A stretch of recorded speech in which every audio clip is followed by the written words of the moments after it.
வெற்றிவேல் முருகனுக்கு அரோகரா.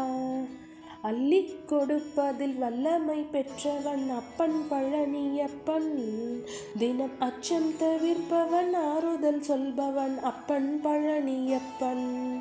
கள்ளம் கபடம் இல்லாதவர் தம்மிடம் காவலில் நின்றிருப்பான். அங்கு கால்நடையாய் வரும் மானிட ஜாதியை கண்டு களித்திருப்பான். துள்ளி வரும்படி வேலுக்கு மேலொரு ஜோதி பிழம்பும் உண்டோ?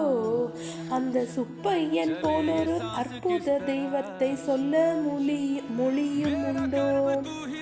வெள்ளி முகம் 12 கண்ட பின் வேறொரு சொர்க்கம் உண்டோ? ஆண்டி வேஷத்திலாயினும் வீரத்திலாயினும் வேலனை வெல்வதுண்டோ? சித்தர் வணங்கிய சேவர் கொடியோனை சேர்ந்து வணங்கிடுவோம். அந்த சிக்கலிலாயினும் செந்திலாயினும் சென்று பணிந்திடுவோம். பக்தருக்கென்று திறந்திருக்கும் தென் பழனியை கண்டு கொள்வோம்.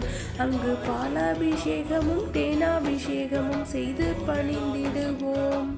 செட்டி முருகன் எனும் பெயர் பெற்றவன் தண்டாயுதம் அல்லவா? அந்த சித்திரவல்லியும் சாடையில் மற்றொரு செட்டி மகள் அல்லவா? கொட்டி கொடுப்பவன் கோவிலை பார்த்திட கோஷமிட்டோடிடுவோம். முள்ளும் குத்தட்டுமே கல்லும் தட்டட்டுமே வலி கொஞ்சமும் கண்டு கொள்ளோம். 6 60 ஆன 20 ஆடி நடந்து செல்வோம். சில ஆனந்த பாடல்கள் வேலனை பாடட்டும், அன்புடன் ஊர்ந்து செல்வோம். ஊறுகள் நேரட்டும், உமையவனன் மைந்தனை உச்சத்தில் வைத்திருப்போம். கையில் உள்ளதை அன்னவன் கோவிலுக்கே தந்து மிச்சத்தில் வாழ்ந்திருப்போம். வேலன் திருக்குமரன் செந்தில் வேட்டுவன் கந்தனுக்கு 2 கால்கள் நடக்கின்ற நடையினில் தான் உயிர் கனிவு நிறைந்திருக்கு. காலம் வழிவிடும் கச்சிதமாய் சென்றவன் கால்களிலே விழுவோம்.